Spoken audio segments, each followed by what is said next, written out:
Alright, we are back with Abusement Park versus NKT T1 here in the series. Abusement Park is leading the series 1-0 at the moment. Suru, how are you feeling so far about this matchup? I'm feeling pretty good, man. Any match with cool bot lane shenanigans makes me real happy inside. So, with wacky builds like there were in the first game working out, I'm just having a blast over here. Alright, so we do see Abusement Park. Oh no, NKT is banning away that Gianna Camille from Vanilla and Incarnated. Whereas NKT is wanting to ban away Warwick and Twitch again.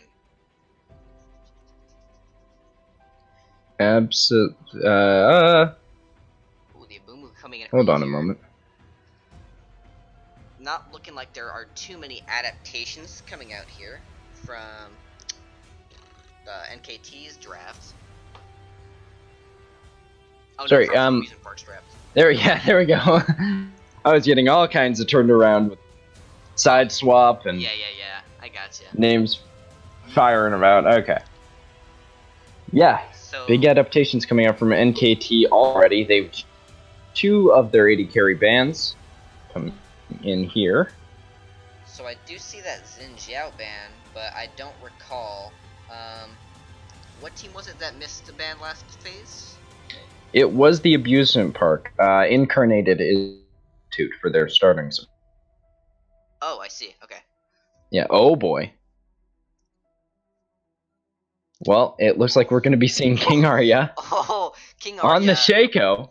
trying to prove himself worthy of picking Shaco here. He did get it banned away last time through the second phase of ban, so maybe trying to prove, give a little bit of reasoning behind that ban. So hopefully we can see some cool shenanigans coming out here from the Shaco. There it is. Yeah, they left all the 80 carries open, giving the Phoenixes pick of the litter. So now we see the contests lining up. The Shaco main, I'm assuming, versus Phoenix on whatever 80 carry he wants. That's not usually something you'd look to give him. Right, and I think it's kind of interesting seeing as their bot lane, the bot lane of NKT, got pretty smashed in last time. So seeing a more aggressive AD carry like Tristana now being picked up, I'm curious to see if they can handle that kind of bot lane. But they did pick up a Braum, so they could play either defensive or offensive in the lane to be drafted with their AD carry. So I'm curious to see how that goes. Now though, we are seeing a Katarina locked in from Zia. What's your opinion on that in the mid lane? Not in silver, not in silver, not in gold, not in plat, not in diamond, not in challenger. Are you Faker? No. Maybe don't pick Katarina then. That champion is so complicated. No. I'm curious to see. I'm not a fan. Because, yeah, I mean, Zia's Syndra was not looking all that impressive, and now seeing him on something like Katarina, which has to go in, has to manage all the daggers and such, I'm really wondering how he's going to pull something like this off. Especially against something as safe as Orianna, who also provides a lot of utility for the team and is not all too difficult to do your job on. If NKT fall behind, they are in such a trough that will just be insurmountable. But you see Jin and Jinx banned away in the second phase here, away from the NKT squad. So I'm curious to see what Murphy's going to opt for here in the AD carry position, assuming they pick that here rather than top. But they do have the Gragas on the Abusement Park side, which can be used for a flex for jungle or top. So Ashe is picked Absolutely. up. The Ashe Braum lane does have a lot of utility and safety, so I'm fairly certain that they should be able to skid along this laning phase and hopefully not give Phoenix 96 the lead he's looking for here with that Tristana. Yeah, I'm hoping that they round another Shen. The Shen was the oh my god, what is this draft? The Yasuo and Katarina. Let's see. Hold on. Let's just wait a minute. Make sure this is not a placeholder before we get into the feast. I'm not getting anything. Are you? I ain't seen anything. Oh Oh boy. Well, let's see what this last pick is. Okay, Tarek and the support Well, role. I'd be surprised to see something other than Shen here, because the Shen was absolutely the highlight of their first game. He played that really nicely. Overextended a bit here and there, but relative to how things, that would make sense. And with the Bramble Vest Tabby combo on Shen, I don't see how he can really lose that lane. But Maokai is open. Or that. Well, Bramble Vest is most definitely an item that works on Maokai as well. So, definitely not a bad pickup. Not as much map pressure, but the team fight potential that Maokai brings to the table is definitely nothing to be scoffed at. Yeah, that is true enough. And they were really lacking in the team fights. And their composition is really lacking in team fights. So it makes sense to take something that goes a bit more there. Yeah, and actually, you know what? Shaco will push more than anything. So having the Shen would just kind of limit you to 1-3-1. It would be awkward, weird. I like the Maokai. That gives you more pressure in the 4-on-4. Granted, with the Shen, I think it's a lot easier to win that lane into the Yasuo. The Maokai, I'm not so sure that that'll go as smoothly.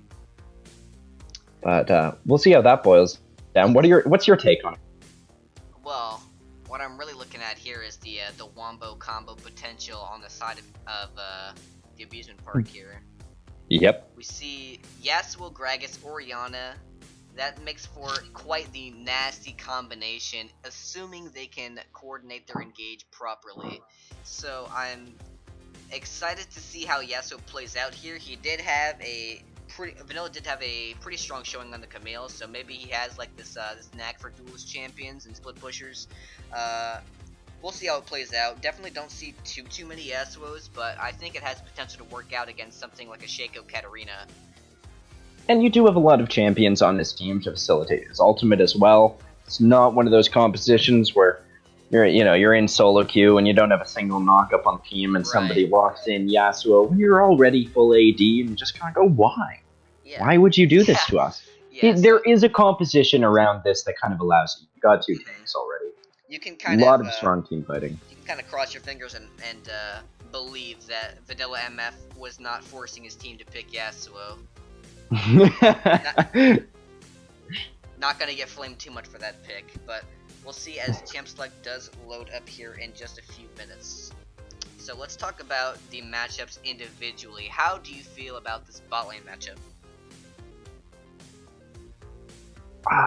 Tristana, she has a lot of losing lane matchups, and the Ashe can put a lot of pressure on her if she's harassing right. But with the state of Tark, Tark used to get heavily mana gated early game, but with the coin providing as much mana as it does now, he has an almost infinite well of sustain. Assuming he does take that route, but we do see some Tark still opt for that relic shield.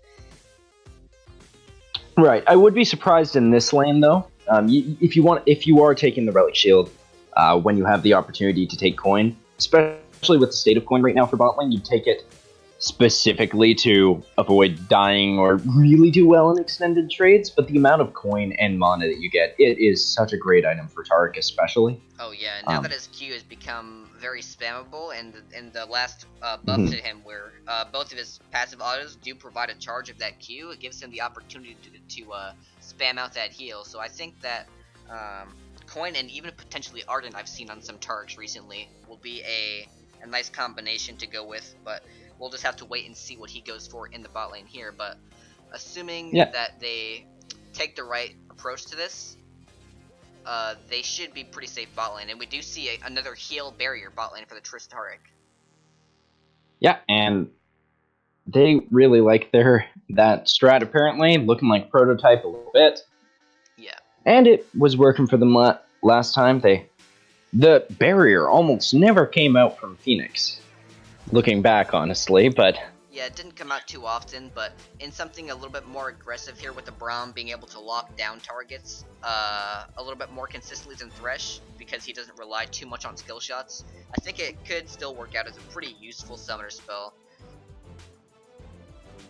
Yeah, and it looks like we're getting into the loading screen, especially with some of the champions picked. I'm pretty interested in seeing what the keystones will be. What are your thoughts on these compositions going forward? How do you predict things are going to play out? I think that Abusement Park this time around has drafted a better overall composition than NKT. I believe that because, one, Katarina, I just don't know how much value that pick will bring to the table here in this game, especially against something like a Tark and Orianna, and then with Exhaust on the Ori, and then a barrier on Tristana, and then the Yasuo wind wall. I just don't see where she's going to have her opportunities to get into fights as 5v5s roll around, you know? Yeah. There are... the Abusement Park just have so many ways to interrupt her ultimate. Right. I think Yasuo does have a place in this game because the lane is not too hard. I mean, he shouldn't be getting aggressed on too much in the top lane unless Shaco looks for some early pressure onto him. So I think Yasuo, with some time, as well as Tristana, will have a very strong ability to take control of the game. Yep. I completely agree. I like a lot of the things, or I like some of the things that NKT have going on. I like the Ashe Braum. That's a great lane combo. Lots of CC from bot lane. If you're kind of worried in their performance, you can just slap them on Ashe Braum. You can't screw up Ashe Braum. You just CC stuff and provide vision. It's such a good time. Then you've got Maokai top lane. Awesome. Great team fighter. Just heal. Just tank stupid amounts of damage. Then you've got Shaco Katarina. Which, yeah, the Katarina, I don't know how that's going to be even a remotely useful pick unless you snowball hard, which would mean outplaying, and like you have to outplay Dead Disease significantly to win this lane. Dead Disease has to work so much less to get damage and good trades out of Orianna than Z has to work out or work on Katarina to get good trades. And especially given that Dead Disease in the first game, what he was doing was sacrificing CS to win trades. I can't see that going well. And then the Shaco as well. It could go well with Cheese. He's got the Ignite. It might do some gross stuff. Yep. But it just won't transition into late game at all. And with the scary late game composition that the Abusement Park has, I'm very worried for NKT. Yeah, and we see that word coming out from Tarek, which does reveal Shaco starting on that blue buff. So you can tell that the Abusement Park really wants to prepare themselves for what Shaco's going to do in the early game, and hopefully that can lead to them avoiding his early cheese and keeping themselves safe. Yeah, which is very smart move to take. Just when you've got that Shaco, you can't let him get ahead. He is so useless when he's not ahead, but if he does start to snowball at all, then that can get out of control really quickly. And it's like the reason Shaco is able to thrive sometimes in solo queue is because of the fact that the solo queue teams don't have the best coordination when it comes to getting vision down and tracking the jungle. So I'm really torn on whether Shaco is going to be able to make such a big impact in this game when teams are communicating to their fullest. Yeah, I can do nothing but echo that sentiment and see, you're breaking my heart here. He even goes the Dark Seal. It is a decent item on Katarina, even if you're not looking to snowball, but there is still 100 mana wasted on money wasted on the 100 mana. That's part of its cost. Yeah, I would have opted personally for something like a longsword, because Orianna also has very low base armor when her E is not skilled up, so you can really punish that with like a level 2 power spike engage and get a lot of auto attack damage off. Yep, and it can lead into a Gunblade. I'd also say you could probably even start a Doran shield on Cassiopeia here. Help mitigate some of the damage from the auto attacks of Orianna. But a longsword absolutely would be a good selection as well. And just otherwise for itemization and whatnot, where can you expect people to go with their builds? You've got the cloth armor, the bot lane of the Abusement Park not opting to do the Targon strat 2 games in a row. What can you see happening? In the bot lane? In any... Oh, wait a minute, this is... Yeah, wow, I'm seeing some really aggressive trades from this Yasuo, getting him very dangerously low, and I was gonna say, we see the cloth armor start from Gamma Chaos. I'm expecting that to go directly into an early Bramble Vest or Ninja Tabbies to kind of sustain throughout this lane. But we do see Shaco moving around the top side.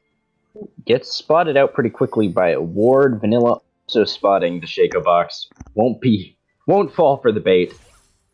And now Gank coming onto bot lane. Bear Ruler goes in. They're looking for a good body slam. Dazzle catches Yash even after the flash. Lots of damage going through. 4-stack bomb on Cracked Apple. It detonates. They take the flash away from Ashe. They get a lot of damage. Lane priority going hugely over for the side of the Abusement Park. And a gank gone mildly successfully.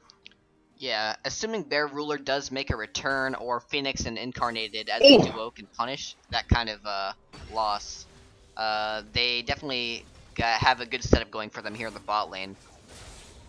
Indeed, that Dazzle was delightful to see. Oh, it was dazzling. Oh, man. Catch it. Oh, boy. Man, whenever there's a Tarkin saying, you see that rippling hair. And, yeah. It's absolutely outrageous. Okay, this is getting this is getting out of hand for the broadcast. Vanilla MF. Oh, he uses the box to get onto King Arya. He's getting tons of damage. Lands the knockup. One more auto should finish it off. He's able to get it.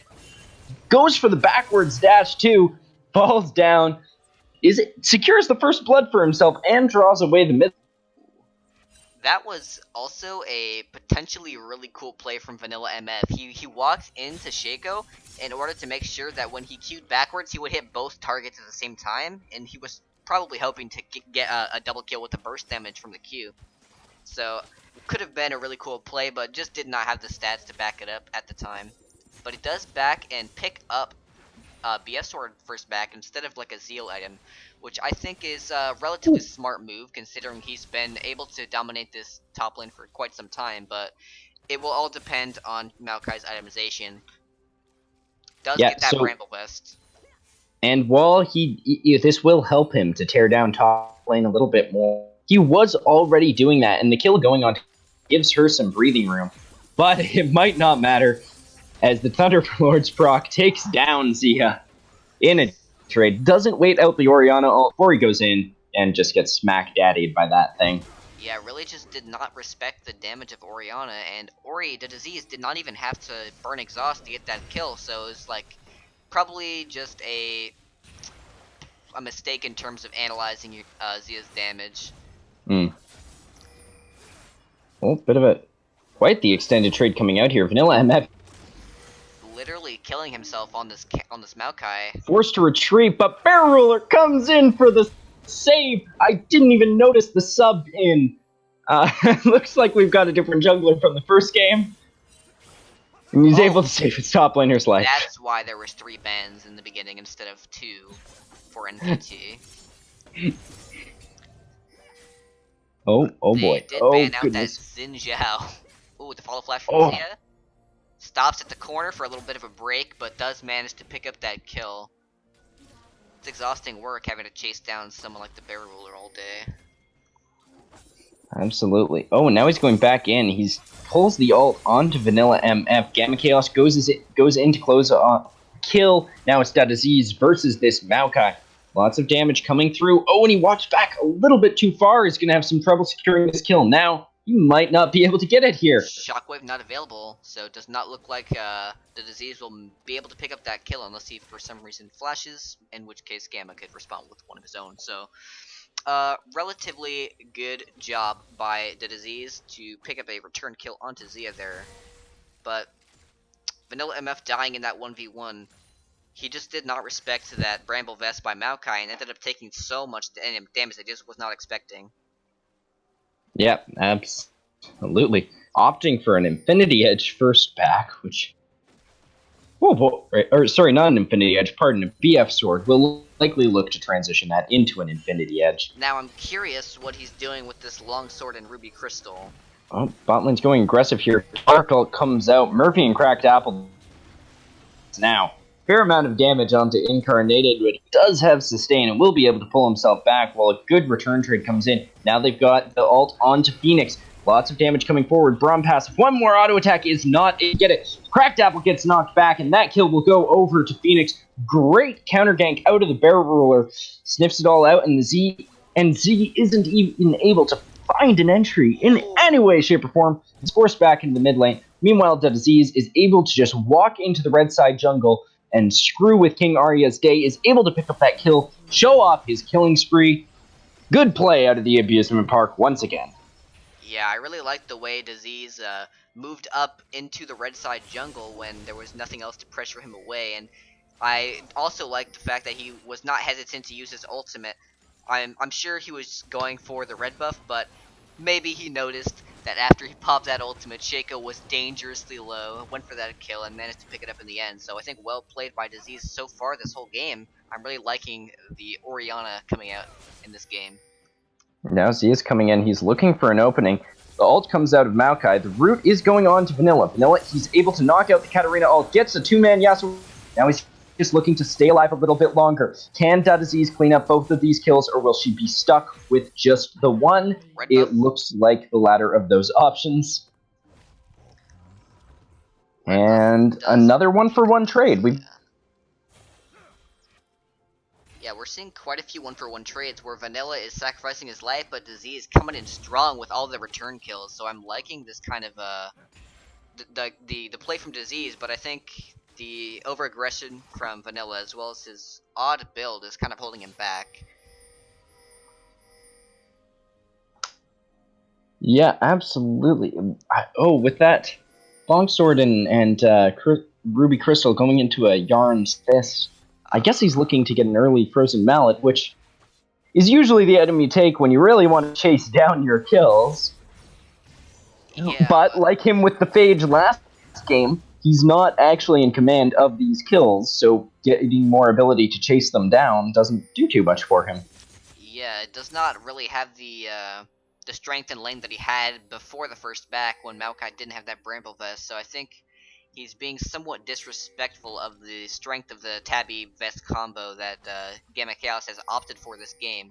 Definitely the correct buy from him, but I don't know if the Jarmus Fist is really going to do too much for him. Yeah, and now there's some trades going in on top lane. He is coming up for it. Vanilla MF, though, he's going to try and get away. Baiting down into his team. Barrel is here to save the day once again. Gets the stun onto Gamma Chaos. Disease is here. They are both moving forward. Won't be able to get much more, or just able to deter the solo laners of NKT from getting the kill onto the Yasuo. And it looks like things will walk away with no lives lost. Do believe Bear Ruler missed an opportunity on Chaos with his explosive cask, but opted to play the safe game since they did not at the moment know where Shaco was, so I can understand the decision from Bear not to go for that kind of kill. Oh, and sticking around an awfully long time here, giving a whole whack of time on his own in the mid lane. And I guess just opting for tower damage. I don't think they actually have pressure here. Never mind, they're not for tower. They get Shaco to open things up. Disease is tanking towers, though. Will he go down? Yes. Shutdown goes on to Gamma Chaos. He's looking for the 1v3 outplay. He's able to get enough damage to deter the Barrel Roller from continuing to stay. But Vanilla MF, he's in a bit of a tricky spot now. And there's more action happening in the bot lane. Oh my lord. Vanilla, he's still alive, though, while they get a lot of damage onto Phoenix. Zia's here. Phoenix flashes out. Braum auto finishes him off. Now Incarnated looking to clean up onto the Braum. Isn't able to get it. Is shut down quickly by the Zia. Vanilla MF is still alive in the top lane. Holy moly.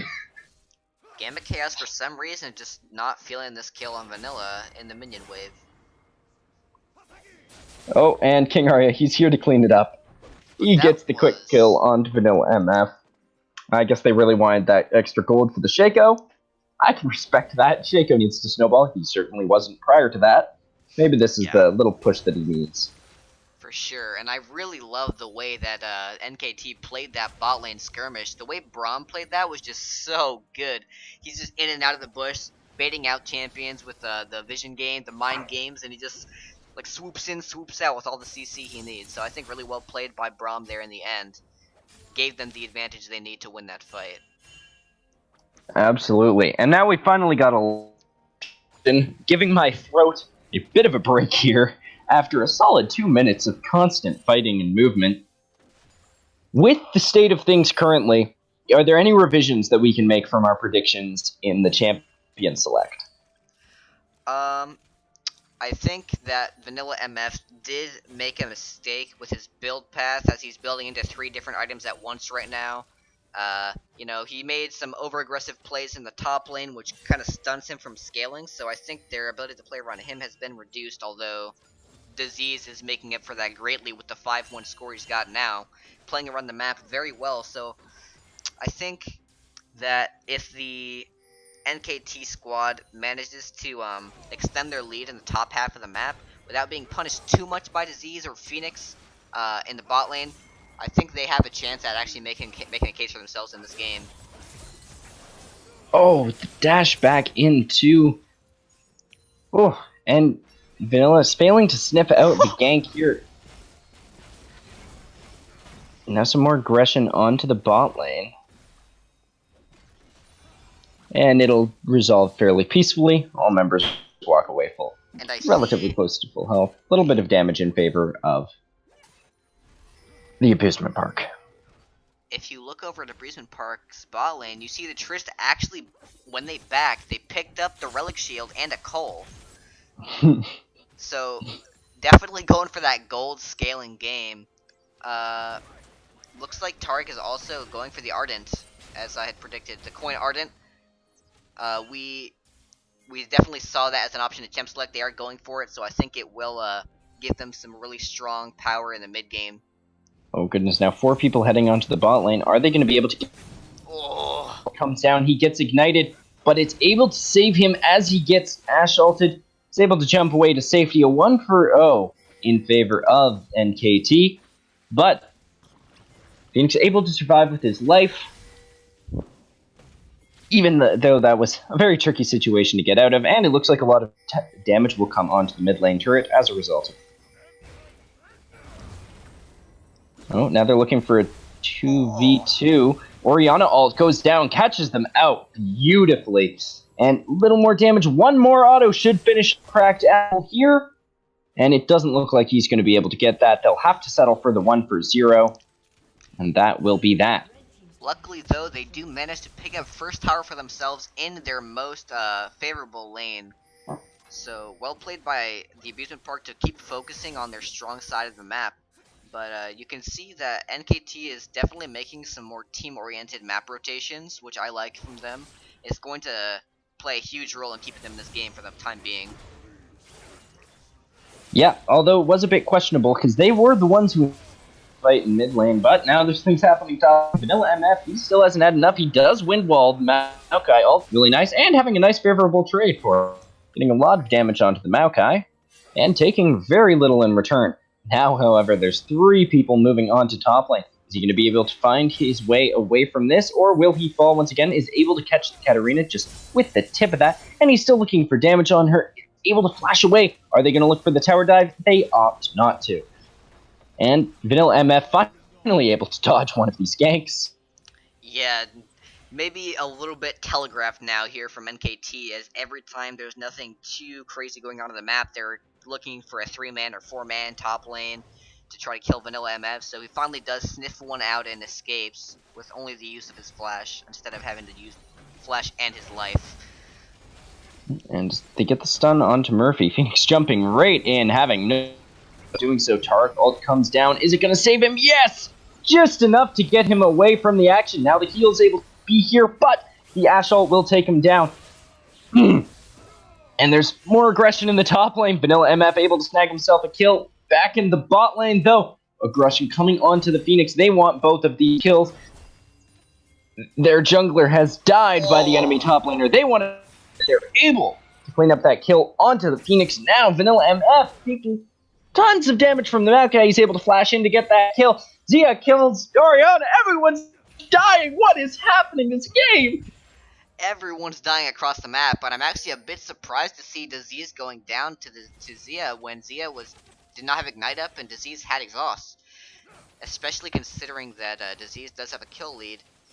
Zia was still found a way to match up in the 1v1 and take victory for once in the 1v1 without dying to the shockwave, which Disease also failed to use. So a bit of a mistake on Disease's end, but I'm sure he'll find a way to recover. But in the meantime, bot lane tower does go down in favor of NKT. Yeah, and they're starting to pull a little bit ahead here. They've got CS advantages on the bottom side of the map. Their jungler's slightly ahead, although he is a Shaco who should expect to be ahead of the Gragas. And there's action happening bot lane. Oh, but can the Bear Ruler get out here? Volley goes down, explosive cast, knocks a lot of people away. He's able to flash over the wall and get the body slam to get out. Nice one for O. Starting to claw themselves a bit more of the money back, which they'd lost, despite what the score would imply, though. The gold is only 600 apart.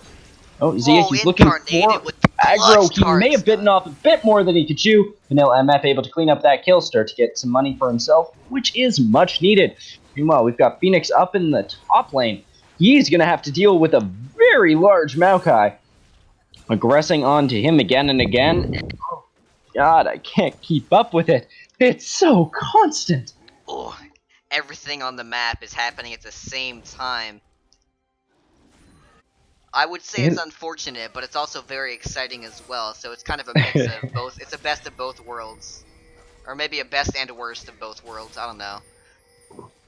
Oh, what a fiesta it is, though. I do have to disagree with this decision to send their AD carry, which I'll get back to after that. Stick Oriana ult. Oh, Vanilla MF, he's able to get one. Blasts the hell out of the other two. Sorry, other one. Shaco clone is messing with my mind as well as the players. Get a lot of damage onto the support. Looks like the AD carry will finally be returning here. Now Incarnated, he's looking for revenge for that little trade that his AD carry had lost. They get I have almost no damage down. That is a tanky Maokai. Little did they know that the Tabby's Bramble Vest also affects Tristana just as it does the Yasuo. I am glad that they finally pulled their support to that top lane, though. Oh god, now he's going in. He gets the ult down. It was cancelled by... Did he cancel that himself, or... Wait, I didn't... Yeah, it looks like Z right-clicked away from that. Yeah, I think so. So yeah, going on the Katarina, he interrupts his own ult, not forcing any CC out of the enemy team, and gets picked off in a sloppy 1v3. Not how you want to look when you're playing Katarina. And in response, the Abusement Park is able to secure the top lane outer. Yeah, and moments like that or the reasons why we question picks like Katarina in these competitive leagues, because the way you need to execute champions like Katarina are just so difficult in these types of settings, and it's really hard to do your job and bait out cooldowns just so a Katarina can get in, especially against the composition that has an exhaust, a bunch of like really easily accessible CC, which is pretty reliable, and then a Tark ultimate. But yeah, so it goes down 1-for-1 so far. Now there's a 2-for-1 onto the Orianna. Looks like she should be able to get away fairly safely here. And she does. More stuff happening in the top lane, though. The Tark is getting stunned up by the Braum passive. Fear goes onto the Phoenix. Bear Rule is coming in for the save. They're able to take down the Shaco onto the Phoenix. And a 1-for-0 up in the top lane. And that added on with the 1-for-1 bot lane. A 2-for-1 in favor of the Abusement. Yeah, and again with the Shaco, I mean, he does have the farm lead up on the Gragas, but that's to be expected with a jungler like Shaco, who, you know, goes for that early clear and then tries to get a bunch of ganks off, but those ganks really just didn't seem to pay off at all, as he's now sitting 1-7, now maybe providing a bit more of a deficit for his team than he is a benefit. Absolutely, and as is tradition, the team starts doing much better in the second game, but are now held back by their two exotic picks, with the Shaco being 1-7 and the Katarina being 5-6. That's not what you want to see. Between the two of them, they account for 13 of the team's 15 deaths. Yeah, I find it quite interesting how the bot lane, which we believed had favored the Phoenix and Incarnated as players is now kind of being swung in the direction of Murphy and Cracked Apple, and now the top lane and jungle are being swung in favor of Abusement Park, in a sense. Oh, and the Yasuo dies again, sticking with the theme of these champions just getting blown up. Yeah, and oh goodness, more fights coming through. Oh, and the Shaco ult is getting burst down. Tarek comes through, Cosmic Radiance on the entire team. Bear Roller, he's able to get the catch onto the Z, but she's able to get just away from the Orion ult, who's only able to catch Cracked Apple. Now they're moving on to Gamma Chaos. He is taking tons of damage, and it didn't matter to him. He gets shut down by the Orion. Orion is pushing forward. They're looking for a little more here, are not going to be able to find it. A 2-for-1, if you include the... Sorry, a 2-for-0 in that fight, going into the pockets of the Abusement Park. I do believe that the Abusement Park could look for a Baron play here, as Yasuo is up with TP, but we'll have to see if they just go for Vision or if they go for it. It looks like they are going to be starting up this Baron. They have the Tristana with the red buff available to her. Yasuo is going to go bot lane though, rather than TP to add DPS onto this Baron, which is a bit of a different scenario than I expected, but we'll see how this goes in the end. The NKT, they're following in. Zia's here, but he's going to be able to find a way in. King Arya, he goes for this by Incarnated, and 2 kills over to the Abusement Park. Now they can't look to clear these up. Flash forward, the Dazzle goes wide, but does burn the flash of Murphy OG. Now the Phoenix, he's looking to get damaged, auto some of the Krugs. A lot of damage onto Murphy there. Not quite enough to take him down, but it doesn't matter when you came away in a fight with Baron and 2 kills for free. Exactly. Now, the Tristana, the Orion, everybody in that fight who was involved with that Baron came in clutch. Tarek had plenty of stuns to be glad about, and they're putting out so much damage off the over-aggression and maybe a bit of a desperate call to try to steal that Baron away with the Shaco. Oh, the Dazzle, just the tip, baby! Going on to Murphy OG. Free and easy. Now Phoenix, he's able to get the dive out. Oh, Oriana, oh, Gamma Chaos getting knocked this way and that. Another stun comes through from the Bear Roller. Double Dazzle. Man, these Dazzles are phenomenal out of Incarnated. Phoenix, he's going aggro. He rocket jumps forward, gets 1, looking to get a second. The heal throws him off. Will he be able to get out of that turret alive? The turret shot finishes him off with a little bit of help from Shaco. Looking to take out Gamma Chaos. They finish the clean... The ace. A 5-for-2 in favor of the Abusement Park, and now they've got the base wide open to Baron buff. That was really well played. A bit of over-aggression from Phoenix will slow down their push, but in the end, that was really well played by just about everybody from the Abusement Park. The Tarek ult and stuns coming in absolutely clutch, as he does manage to get off another 5-man Cosmic Radiance, and that played a huge role in keeping that fight alive. Was a little bit of over-aggression from the Phoenix to jump in onto the Maokai like that turret. Costs their team what probably would have otherwise been an inhib. Dazzle goes wide for once in his life, and Vanilla MF will get quickly taken down by Zia. Vanilla decided, nah, I don't want you to stun this guy, I got it. But then he realizes he needed that stun to pick up the kill. Feels bad, man. Does go down for the 9th time, but luckily for him, his team's doing quite well for themselves. He did manage to actually finish those 3 items which he started individually at the beginning of the game, so he's starting to scale up as well. Papa bless. And now they've got a reset. Granted, they got that reset by everyone involved in the reset dying, but they still got their reset. And they've now got super minions pushing down the mid lane. They've got a huge wave building up top lane that NKT will be forced to respond to, and in general, the map's quite favorable for them, as one would expect with a lead like this. And wow, their lead has ballooned up to 11k in favor of the Abusement Park.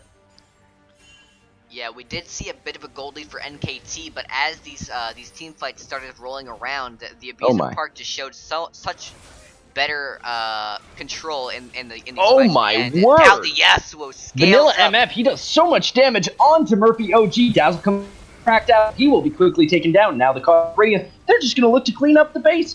Gamma Chaos, he isn't close enough. 2 backs only just came through. The second turret is going down. Now they're looking to get some damage onto the Nexus. Oh, and never mind, they like their KDA padding. They're going on to two-man Yasuo knockup, takes them down.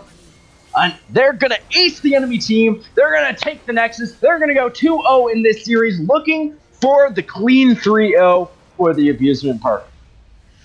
Absolutely immaculate team play coming out here from the Abusement Park. You saw they fell behind a little bit in their bot lane and top lane, but in the end, what does it matter if you can just walk them down, run them down through the mid lane, and all these fights are in the jungle with this fed as hell Orianna. It is like watching the Abusement Park is like watching the LPL. They are going to make some stupid rotations. They're going to overextend in some really stupid ways. But when you get multiple members clustered up in one and have a fight, they're going to destroy anyone who they come in contact to. They're going to run them over with this team play that they have. They have so much good synergy. Incarnated, he's able to set up for his team so well. So many clutch dazzles that fight. Dadaziz, he was just snowballing his own lead there. The Phoenix, being a team fight god, able to pump out so much damage. And the Bear Ruler and Vanilla MF doing their job quite well. Vanilla MF did overextend a bunch in the mid game, but when it came to team fights, he was fairly on top of things, as Yasuo ults were following up nicely, and the Bear Ruler having some pretty solid engages or follow-up engages on the turret stuns.